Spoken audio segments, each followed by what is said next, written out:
喺 Babydin 買屋，如果要靠後花園種馬鈴薯、薯仔達到自給自足，即係應付大饑荒時一個人嘅基本熱量需求，你大約需要1000至1500平方尺，約93至140平方米嘅耕種空間。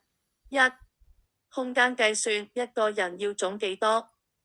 根據農業同園藝數據，要維持一個成年人一年嘅熱量，單靠薯仔嘅話，所需重量，一個人一年大約食500磅，約227公斤薯仔。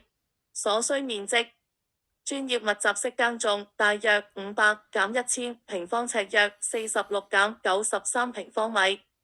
一般後花園水平，考慮到技術同土地肥沃度，通常建議準備1500平方尺，約140平方米先比較穩陣。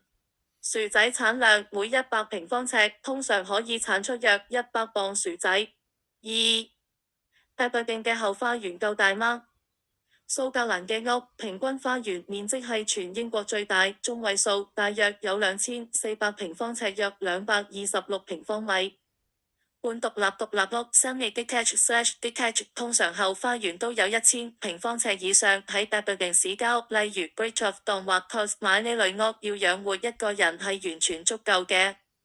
新式排屋 No-build terrace 花園可能只有400減600平方尺，呢類空間就只夠提供部分糧食補充，難以完全自給自足。種植提示。氣候適合 Babydin 雖然凍，但薯仔非常適合呢度嘅溫帶氣候。儲存問題，除咗種，你仲需要空間，整一個地窖或者乾爽陰涼嘅地方去儲存過冬嘅薯仔，唔係大饑荒時啲薯仔發晒芽就冇得食。